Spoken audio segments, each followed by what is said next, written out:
Donc salut tout le monde, vidéo spéciale sur les choix des fusils aujourd'hui. Donc je suis accompagné de Seb, salut. Bonjour. Donc Seb que vous avez déjà vu sur la chaîne, aussi bien dans la vidéo spéciale chasse que souvent dans les commentaires des vidéos liées aux armes, à la chasse, etc. Souvent apporter son expertise. Tu es chasseur, c'est ça? Oui, chasseur depuis 6 ans. Donc du coup tu connais bien un petit peu les différents types de fusils, leur usage, leur utilisation, un petit peu leurs avantages, leurs inconvénients. Donc on va comme ça pouvoir explorer vraiment chaque plateforme pour voir un petit peu le plus adapté, l'idéal pour chaque pratique, pour chaque utilisation. Donc récemment il y a Bastien qui vous a fait une série de vidéos aussi, mais vraiment une vidéo par plateforme. Je vous mettrai les liens en description si vous voulez plus d'informations. Salut à toi Bastien. Donc du coup on va essayer de voir plateforme par plateforme un petit peu l'utilisation. On va commencer par les systèmes mono-coup, vraiment le système de base. Donc du coup on est limité à un seul coup. C'est ça. Toi pour quel usage tu destinerais ce type de fusil là? Alors moi celui-ci, par rapport à la chasse, moi je le prendrais plutôt sur du petit gibier. Donc par exemple quand on va sur un furetage, des fois on met nos furets, voilà, on va faire des tirs à quoi 15-20 mètres maximum. Donc c'est vraiment précis. On va dire que la germe de plomb est vraiment très serrée. Et Ouais. donc pour tout ce qui est vraiment lapin, vraiment petit gibier, c'est vraiment l'idéal, quoi. C'est léger, c'est polyvalent. On fait pas des tirs très loin. C'est très agréable. Et puis ça nous demande aussi une grande précision, parce qu'il n'y a qu'un seul coup. Donc on s'applique et en général on fait de bons résultats. Donc c'est à la fois un avantage et un inconvénient, le côté mono-coup. Moi j'ai plutôt un bon avantage parce que en général quand on a deux coups, on sait toujours qu'on a le deuxième coup et on va se dire si au premier coup il tombe pas, au deuxième coup il va tomber. Et en général on désépaule pas au deuxième coup et on est toujours au-dessus de sa cible. Que là on sait qu'on a qu'un seul coup, on va vraiment se concentrer et puis en général ça fait du bon résultat. Donc là ça encourage vraiment à s'appliquer C'est sur son ça. tir. Ouais, c'est ça. Mais à l'inverse, on n'a qu'une seule chance. Donc c'est un petit peu serré aussi. Donc là on est sur une carabine de jardin à verrou, donc un système mono-coup. Vraiment système traditionnel, très répandu dans les campagnes. C'est ça. Un système très abordable qu'on trouve encore un petit peu partout. Du 12 Magnum, 12 minutes Magnum. Donc là ouais, 12 mm Magnum, après ça existe donc dans énormément de calibres. Est-ce qu'on va pouvoir monter jusqu'à des calibres un petit peu importants, peut-être du 28 28, oh oui, 28 c'est... 28 ça se fait, ouais. Oh oui, ça c'est bien. Après peut-être calibre 20 ça va être assez rare là-dedans, c'est déjà un petit peu plus Non, gros. non, là en calibre 20 on va partir quand même sur du double canon ou même sur un semi-automatique. Alors ensuite on va commencer à arriver sur les basculants, du coup, donc système vraiment traditionnel, système qu'on voit le plus, mais on va encore rester sur le sujet du mono-coup. Donc là vous le connaissez, celui-ci c'est le mien. Donc un Rossi Pumba en mono-coup. Donc on retrouve un petit peu les avantages et inconvénients qu'on a avec les carabines de jardin en mono-coup également, sa force à s'appliquer, etc. Donc là après c'est un type de fusil que je vous avais déjà présenté il y a quelques temps. On a quand même plusieurs avantages avec un fusil mono-coup. On a un système très léger, système très peu onéreux. Étant donné qu'on est sur un basculant, on a des avantages communs avec les doubles canons, c'est-à-dire la rusticité, la praticité. Ah, complètement, et puis même si je peux le ramener sur le système chasse, on peut brousser avec sans problème sans inconvénient, soit de rayer la crosse ou autre. Là, bon, c'est du composite, donc on va pas se gêner, on va y aller en fait, on va foncer. Du fait qu'il a un petit canon, on va pas être gêné dans les ronces ou autre, et si on est menacé par un animal qui est blessé ou autre, on aura plus de facilité à faire des gestes, et donc à être plus précis et être plus en sécurité. Toujours son inconvénient quand même du monocoup, mais bon après ça reste un très bon choix. Donc après en plus le système mono-coup fait que l'arme est quand même très légère, surtout que là cette version est raccourcie, mais même d'origine avec un canon de 76, on est quand même sur des armes plutôt légères. Donc beaucoup de recul avec quand même, parce que là on est quand même sur des gros calibres de fusil, là c'est du 12 Magnum. Donc envoyer aussi lourd que dans des grands fusils, dans un truc aussi léger que ça, effectivement ça peut présenter un inconvénient pour beaucoup de personnes. Ça, et puis on va manquer de précision quand même. Oui, surtout que Oui. là c'est canon court, pas de choc. Voilà, même des tirs à balles, pas plus de 10 mètres sur un animal. Pas plus de 10 mètres parce qu'après si on tire des sauvets c'est comme des balles flèches et on sait très bien qu'à partir de 30 mètres avec un fusil canon 76, déjà à 30 mètres c'est déjà très limite et on a plus de chances de blesser déjà une distance comme ça. Donc Tu perds en précision, on perd en précision plus de puis mal à en viser. puissance. Donc sur un canon comme ça, je préconise 10 mètres, pas plus. Oui, de toute façon canon 50 c'est un petit peu la taille qu'on va retrouver aussi tout à l'heure sur le fusil à pompe par exemple. C'est vrai que c'est vraiment adapté à de la courte distance, quoi. Tout à fait. tu vas pas aller faire de la bécasse, comment Non, des faisans ou du pigeon ou pigeons, tout ouais. ce qui va dépasser les alentours de 20 mètres. Mm. Là, en plus, c'est un canon lisse, donc les plombs seront trop dispersés. On aura plus de chances de blesser que de prélever. Ok, donc ensuite, plus classique pour les basculants, donc les fusils à 2 coups. Vraiment le grand classique qu'on voit, qui sont vraiment traditionnels pour la chasse depuis des décennies et des décennies. Donc on retrouve 2 configurations majeures avec les basculants, 2 coups. On a un petit peu plus ancien, un petit peu plus traditionnel, les juxtaposés. On va avoir donc 2 canons côte-côte, qui eux vont avoir leurs avantages et leurs inconvénients aussi. Sinon, un petit peu plus moderne historiquement, parce qu'on a réussi à un petit peu améliorer les platines, les mécanismes, les superposer, donc 2 canons l'un au-dessus de l'autre. Les deux vont faire un petit peu le même travail, ça reste des fusils 2 coups. Donc en gros, si on parle juste des différences entre un superposé et un juxtaposé, est-ce que toi tu as constaté des différences dans l'ergonomie par exemple? C'est vrai que souvent on conseille les superposés peut-être pour un petit peu plus de précision. Il y a une prise de visée peut-être un peu plus facile, étant donné que les 2 canons sont vraiment dans l'axe. C'est peut-être plus facile de viser que d'être sur 2 canons différents. C'est ça, le point de mire est ajusté sur les 2 canons. Que là, on peut le voir que sur ce fusil-là, le point de mire est vraiment au centre des 2 canons. Ouais. Et par conséquent, on a quand même quelques centimètres de décalage sur un animal. Donc, c'est sûr, on va me dire pour du plomb, ça ne pose pas de problème. Mais si vous avez un chevreuil ou autre et que vous voulez tirer à la balle, forcément vous allez avoir un petit décalage quand même. Voilà, donc c'est un petit peu plus dur de viser avec ça. Un petit peu plus dur, ouais. Quelle différence on a en gros entre le superposé et le juxtaposé? Moi j'ai constaté peut-être un rechargement un peu plus facile avec le juxtaposé. Étant donné que les 2 canons sont côte-côte, c'est souvent assez facile d'ouvrir et de charger les 2 canons. Là où avec un superposé on a vraiment besoin de beaucoup ouvrir et... c'est ça, on a besoin de beaucoup plus ouvrir parce que c'est normal, vu que les canons sont vraiment... ils se touchent en fait, il y en a un sur l'autre. Là on n'a pas vraiment besoin de beaucoup d'ouvrir, donc il y a beaucoup plus de facilité, donc le mécanisme est beaucoup plus simple. Alors après, sans même rentrer dans le détail des calibres, des marques, des modèles, etc., on va dire qu'il y a des spécificités qui peuvent être communes à ces fusils-là. Par exemple, les différences entre les monodétentes et les doubles détentes, t'en parlais un petit peu tout à l'heure. Ouais, alors moi je préfère tout de même rester sur des doubles détentes. Parce que quand vous avez des chasses, on va dire, des chasses polyvalentes, moi j'ai vu, admettons, chasser du faisan et de la perdrix. Des fois mon chien me faisait l'arrêt à 50 mètres, bon, des fois ça partait plus vite, donc je tirais forcément mon canot du haut parce que c'est le plus choqué, donc j'utilisais la détente, la deuxième détente. Que quand je tire un animal qui est plus près, je vais utiliser mon canon du bas, donc la première détente. Quand vous êtes en monodétente, vous ne pouvez pas avoir d'imprévu, et donc par conséquent vous allez forcément tirer le canon du bas puis le canon du haut. Donc ça peut poser difficulté par rapport au chocage. Et autrement, c'est vrai que sur certaines chasses on va utiliser et plomb et balle en même temps. Et donc là vous pouvez pas, sur un monodétente vous pouvez pas, soit vous choisissez du plomb, soit vous choisissez les balles. Ouais, donc ça va être l'intérêt vraiment du double détente par rapport au monodétente, même si le monodétente va être un petit peu plus rapide pour doubler son coup. C'est ça. Le double détente donc permet de choisir son canon. On est sur des plateformes du coup plus fiables, étant donné qu'on a 2 mécanismes dissociés, 2 marteaux dissociés. Peut-être qu'on a des armes plus fiables dans le temps, moins de risque de panne. Moins de risque de panne, et puis surtout, ça va quand même nous forcer, mine de rien, à peut-être se réajuster au niveau du tir, parce qu'un monodétente, ça va tellement vite que si on loupe son gibier au premier coup, on va pas tout de suite rechercher à réépauler, à réajuster son tir, on va tout de suite renvoyer la deuxième cartouche. Donc par conséquent, on a peut-être moins de chances d'avoir plus de précision. Que le double, on va être obligé de changer donc son doigt de percuteur, de détente, pardon, et par conséquent, on sera un peu plus précis. C'est ma façon de voir les choses.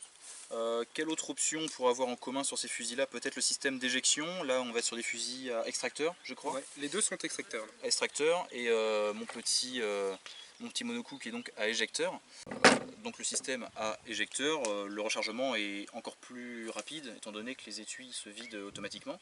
C'est ça. Mais alors nous on a quand même un petit côté écologiste, nous quand même à la chasse, effectivement. Donc moi j'ai refusé d'avoir des extracteurs, donc je préfère les enlever à la main et puis les mettre dans la poche, c'est quand même plus écologique que les ouvrir et d'aller vite et par derrière on est dans la chasse, on s'arrête pas, on a les chiens qui nous poussent. Donc on perd les étuis. On perd les étuis et on pollue. Et puis c'est pas, voilà. Puis si on retrouve ça après sur nos chasses, c'est pas agréable. C'est pas agréable. Donc voilà. Effectivement le système extracteur peut-être plus simple aussi mécaniquement. C'est ça. Étant donné qu'il y a juste un système de bras de levier qui vient décoller les étuis. Il n'y a pas de risque que la balle ou la cartouche se mette en dessous de l'éjecteur, ça arrive. Des fois il y a un mécanisme et donc il se met en dessous et pour le débloquer il faut forcément je veux dire un bout de bois qu'on met dans le canon pour pouvoir Ouais, pour chasser l'étui. Autre système qui diffère un petit peu entre ces trois fusils là.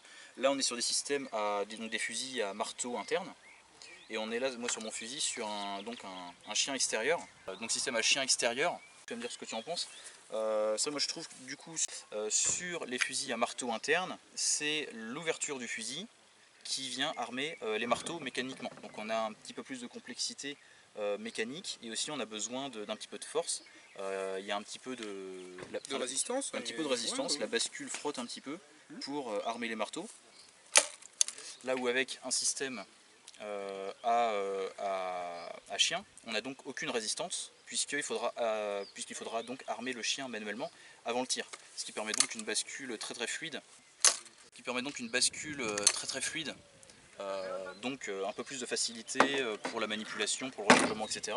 Et également peut-être un petit peu plus de sécurité parce que ça nous permet donc d'armer les chiens au dernier moment.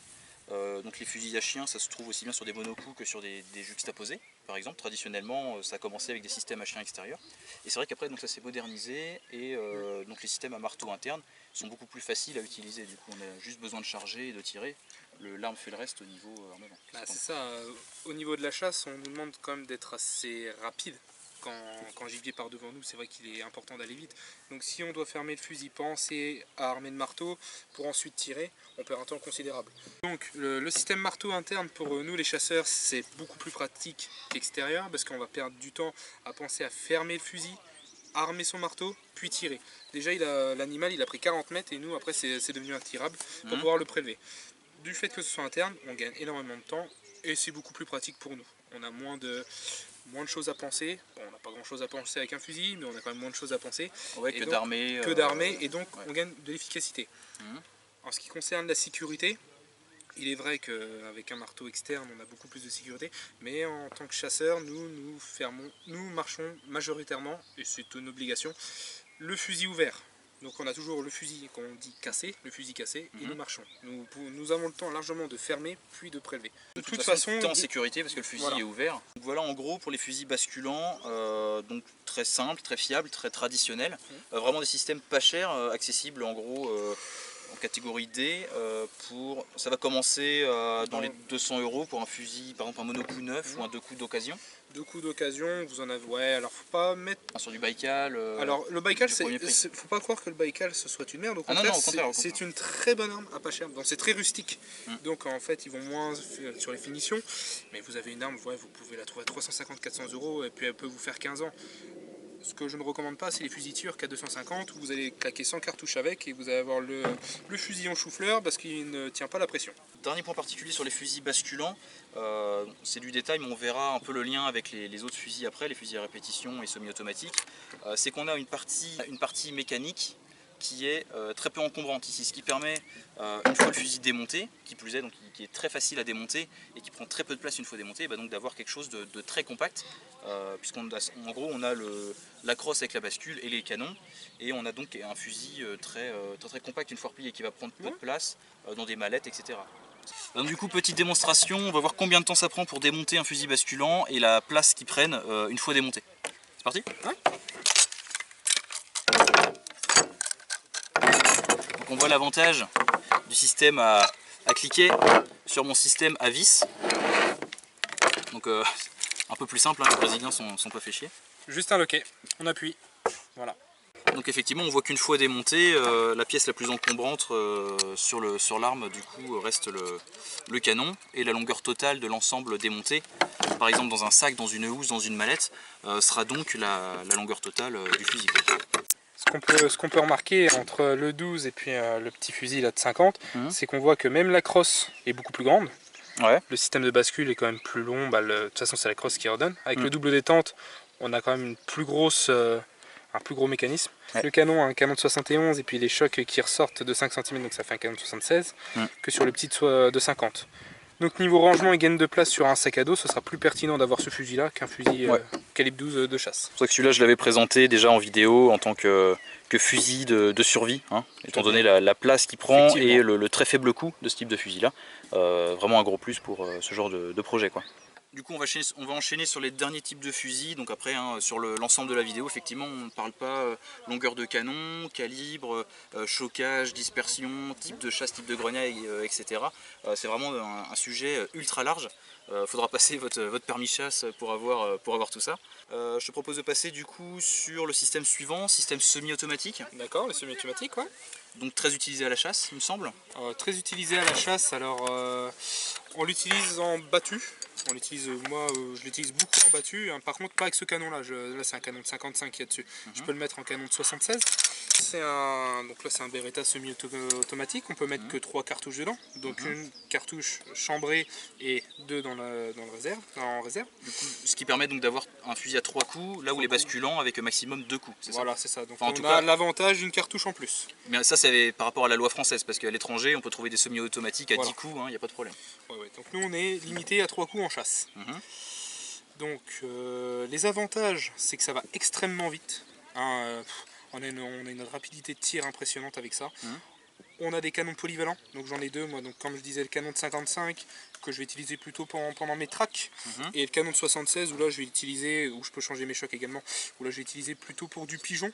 Vraiment je sais où je vais aller au petit gibier, et je vais essayer d'avoir des oiseaux assez hauts ou qui peuvent arriver en nombre, donc là je vais utiliser ce fusil là, ou alors en battu, parce que je sais que je vais utiliser uniquement des balles, et par conséquent en battu, des fois il est important d'avoir 2 à 3 balles, parce que si vous blessez qu'au deuxième, vous pouvez l'arrêter au troisième, ce qui n'est pas le cas d'un 12. Si vous le rattrapez qu'au deuxième et que vous le blessez, bah, vous avez encore l'opportunité d'avoir une troisième balle avec ce type d'arme là.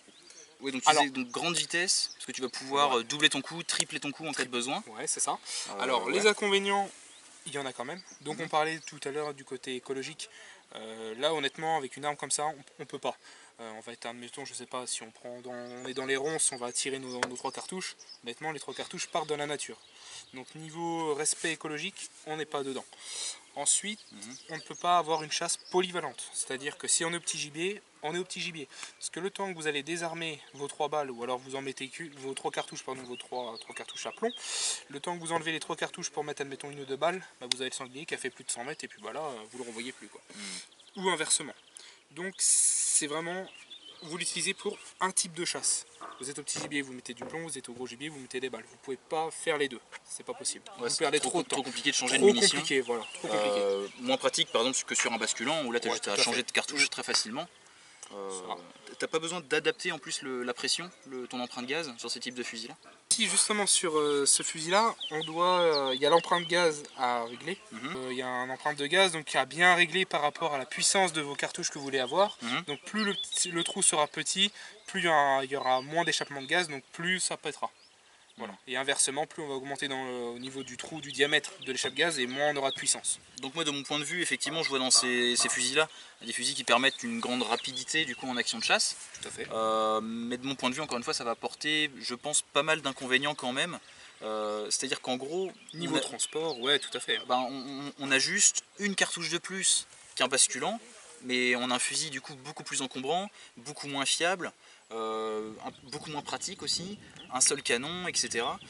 C'est pour ça, est-ce que ça vaut vraiment le coup de ne pas prendre un 2 coups pour prendre un semi-automatique qui au final apportera qu'un 3e coup pour beaucoup d'inconvénients, je pense? Moi je dirais que le 3 coups c'est un complément d'arme, c'est-à-dire que pour un jeune chasseur je ne cautionne pas du tout le 3 coups, mais alors vraiment le 2 coups pour s'y faire, pour avoir la double détente, pour avoir la dextérité. Et le 3 coups c'est vraiment, quand je vous dis, quand vous avez une chasse sûre. Ouais. Voilà. C'est vraiment c'est un complément d'armes. Puis c'est le côté assez confort, c'est ça, ouais. plaisir d'utilisation d'un semi-auto et un petit peu tout ça, quoi. C'est plus ça, moi il sort 3 fois l'année, quoi. Et du coup ça permet d'enchaîner sur un système à répétition, donc là qui est pas semi-automatique, qui est à répétition. Donc vous avez déjà vu également donc, ce type de fusil sur la chaîne, donc c'est un pompe. Donc l'avantage du coup pour nous en France, c'est que c'est classé arme à répétition, comme une carabine à verrou, etc. Donc ça nous permet du coup une grande capacité en munitions légalement. On va pouvoir aller avec la loi française jusqu'à 10 coups plus 1, comme une 22 en fait. C'est classé dans la même catégorie. Donc celui-ci est en 7 coups. Donc un petit peu moins rapide que le semi-automatique, puisqu'on a besoin, comme sur un système à verrou, d'éjecter nous-mêmes et de rechambrer la cartouche suivante. comme on le ferait avec une carabine à verrou ou une carabine à levier de sous-garde, etc. C'est un système à répétition.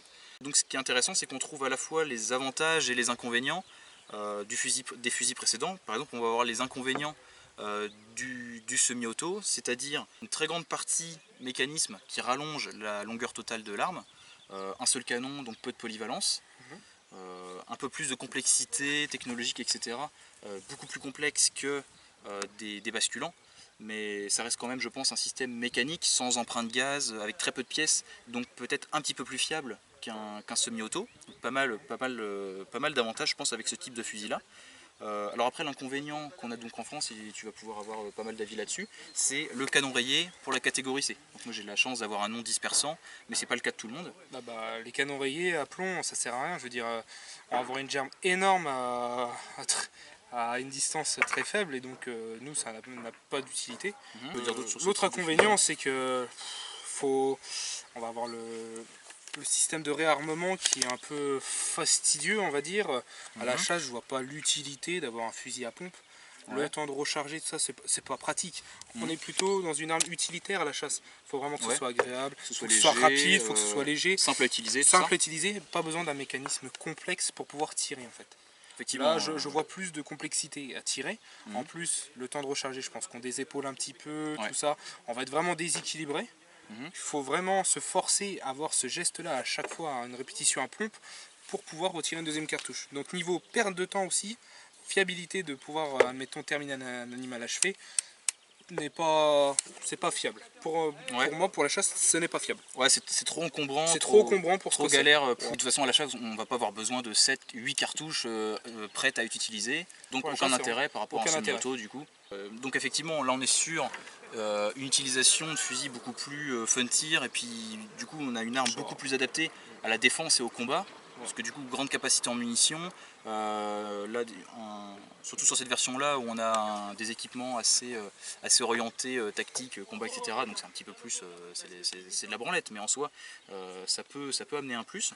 L'avantage qu'il y a tout de même, c'est ce que je vois là, c'est au niveau de la crosse.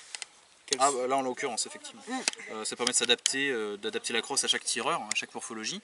Mais en soi, que ce soit des pompes, que ce soit n'importe quel autre fusil, on peut en trouver aussi bien équipé chasse que équipé tactique, avec différents accessoires. Donc c'est pas vraiment représentatif du fusil donc à répétition par glissière avant, qui est donc le vrai terme des fusils à pompe.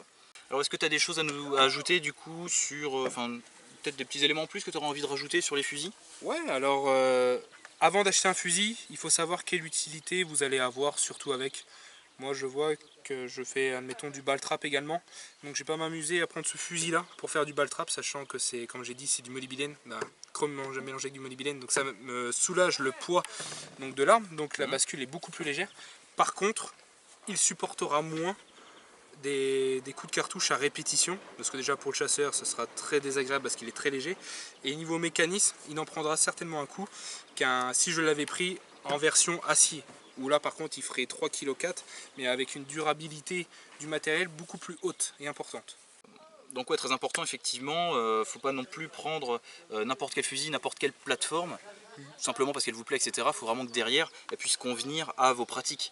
Moi par exemple, je suis tireur sportif, je suis pas chasseur, donc je vais pas forcément avoir l'utilité de me prendre un 12 vraiment orienté chasse, un semi-auto ou un basculant, etc.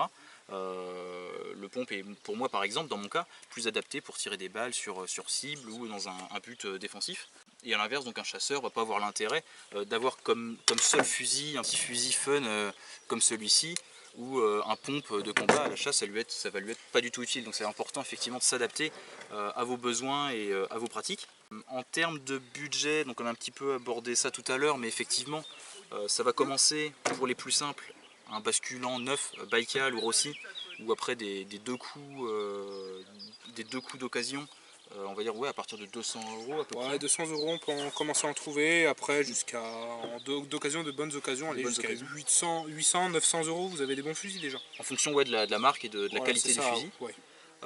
Sur les semi-autos, on va être à peu près dans les mêmes prix en fait. On a le même prix, celui-ci m'a coûté quoi, 400 € d'occasion. Voilà. Pour un Beretta 303. Voilà, actuellement on trouve aussi également donc, des semi-autos neufs. pareil, ça va commencer pour des produits russes ou des produits turcs par exemple, même si tu n'aimes pas forcément toi les produits turcs. Ça va commencer à partir de 400-500 euros sur des Baïkal. Hein. Un Baïkal semi-auto, ça se trouve dans les 500 euros à peu près. Donc il y a moyen de s'équiper vraiment sur ces armes-là, vraiment pour pas trop cher. Pas trop cher, avec du fiable. Avec du fiable, donc très intéressant. Les fusils de chasse, le calibre 12 notamment, vraiment la base de notre batterie d'armes comme on l'a déjà vu plusieurs fois sur la chaîne. Et c'est la majorité des fusils utilisés par les chasseurs. Hein. Ouais, c'est pour ça que c'est vraiment le standard. Je vais dire à 80%, dans toutes les chasses, il va y en avoir un ou deux avec calibre 16 et 20, mais la majorité c'est du 12. Hein. Ouais, vraiment le standard français et international, c'est vraiment le calibre 12. Donc à choisir aussi, pourquoi pas prendre du Magnum ou du Super Magnum en fusil, ce qui permet du coup de chambrer toutes les cartouches. Alors du coup, le mot de la fin, ton fusil préféré, la plateforme de fusil préférée? Ma plateforme de fusil préférée, ça sera le 12 comme ceci. Le superposé de coups? Le superposé de coups, ouais. Mono et double, parce que moi il peut me fournir les deux, il me fournit les deux, le mono et le double en même temps. Double détente? Ouais. Enfin mono détente et double détente. Mono détente et double détente sur celui-ci. C'est vraiment polyvalent, voilà, je fais des très bons tirs avec. Moi du coup pour ma part, même si ma plateforme préférée est définitivement le FAP, je pense que effectivement s'il y avait à avoir qu'un seul fusil, un fusil vraiment à conseiller comme étant le plus polyvalent, le plus fiable, le plus rustique, donc le plus intéressant pour nous, ce serait effectivement, je pense, un bon vieux 2 coups, des familles qui fera lui toujours le travail à vie. Petit point sur le système de crosse pour les fusils de chasse. Il faut savoir qu'une crosse doit bien tomber à l'épaule du chasseur, mais également ça joue, car elle doit bien être alignée avec sa bande de battue et qu'il ait bien le point de mire dans l'œil. Ça paraît un peu étonnant de dire ça, mais des fois on rate du gibier parce que la crosse n'est pas à conformité à l'épaule, qu'on appelle ça. Donc la conformité, c'est-à-dire que la crosse tombe bien à l'épaule et ensuite à l'œil. Donc pour cela, il faut des fois travailler la crosse, c'est les armuriers qui font ça en général, avec le système de pente et le système d'avantage. Donc des fois, chaque personne a une conformité différente. Il ne faut pas s'amuser à voilà, dire, parce que tout le monde va vous dire que la bonne de faire la conformité, c'est d'avoir son index pile sur la détente, en ayant la crosse qui est au niveau du coude, mais c'est pas une conformité, ça c'est juste pour être bien à peu près à l'épaule, qui soit pas trop long ni trop court. Donc la conformité, c'est vraiment la courbe de la crosse. Ok, donc la crosse doit être courbée en gros pour s'adapter vraiment au tireur, au chasseur. La crosse est courbée en fonction du chasseur. C'est-à-dire que vous allez dans une armurerie, une grosse armurerie française, que je ne citerai pas mais qui est à Brou. Vous allez faire du tir avec, on va dire, un fusil qui sert à faire les conformités des fusils. Vous avez un laser au bout et en fonction de comment vous allez bien épauler, là l'armurier va faire la crosse à votre manière. Elle sera vraiment à l'œil et là vous aurez toujours le même épaulage et vous aurez toujours une fiabilité à 100% du résultat au bout du canon. Ok, donc vraiment un gros plus pour les chasseurs, pour les balles trappeurs. Mais on va dire que sinon il y a possibilité de s'adapter aussi à un fusil neutre, si un fusil reste neutre et que la crosse reste vraiment droite, basique. Je n'ai fait aucun avantage, aucune pente sur ce fusil là. Il m'est tout de suite bien tombé à l'épaule, juste remis un talon qui quiche de 28 mm pour que ça me fasse moi une distance de 37,5 et il me tombe tout de suite très bien à l'épaule. Donc je n'ai pas eu besoin de faire de convergence et de conformité sur cette arme là. Mais par contre sur mon trap, j'ai dû le faire car ce n'est pas la même visée, le même épaulage sur un parcours de balle trap. Et donc là j'ai dû mettre plus d'avantage et moins de pente pour pouvoir être dans le plateau. Ok. Donc quelque chose d'assez technique, mais effectivement ça a vraiment son intérêt pour gagner en confort, en précision, etc. Alors pour faire une conformité, il faut compter 300 à 500 euros. Ouais, quand même. Voilà, donc c'est vraiment un investissement et une fois qu'il est fait, il vaut mieux pas changer d'arme parce qu'au moins il est vraiment à votre épaule et à celui que vous allez le vendre, il sera peut-être pas à son épaule. Donc une fois que vous le faites, elle est vraiment à vous et individualisée. Aussi quoi. Alors qu'un fusil qui est resté neutre dans sa configuration d'origine, vous pouvez le vendre. On peut le revendre sans problème, ça dérangera pas. Sinon la personne va devoir refaire une conformité sur une arme que vous avez déjà faite et lui aussi va payer et l'arme d'occasion et en plus il va repayer une conformité. Ouais, donc c'est quand même assez... donc si vous arrivez à bien tirer déjà... Surtout pour 300-500 euros, il y a déjà moyen de se prendre un fusil dès le départ à ce prix-là. Donc c'est vrai que c'est un peu dommage, mais bon. C'est intéressant du coup de savoir ça, ça peut toujours servir. Voilà. Donc mot de la fin, ça y est, on a fait le tour un petit peu de toutes les plateformes de fusil. Je pense qu'on a trouvé à chaque fois un petit peu les usages, les avantages et inconvénients de chaque plateforme. Du coup Seb, merci beaucoup d'avoir donné de ton temps pour qu'on puisse faire cette vidéo spéciale fusil. Bah, pas de souci, ça m'a fait plaisir également de pouvoir partager un petit peu mes connaissances, un petit peu que j'ai à travailler sur le terrain. C'est important de les partager puis de pouvoir confronter ses opinions. Du coup merci beaucoup. Est-ce que tu penses pouvoir être disponible dans les commentaires de cette vidéo du coup si des personnes auraient des questions par rapport à la chasse, par rapport au fusil, etc. Je prendrai le temps de répondre, oui, y a pas de souci. Super, merci beaucoup du coup. Et puis du coup pour nous, merci d'avoir regardé cette vidéo. N'hésitez pas à poser vos questions du coup dans les commentaires comme d'habitude, pas de souci. Comme d'hab, tous les liens sont en description pour nous retrouver du coup sur Facebook, sur BitChute, sur la chaîne secondaire ou par mail si vous avez des questions en privé comme d'habitude. Du coup prenez soin de vous, bon tir à tous, bonne chasse à tous. Et à très vite. Salut.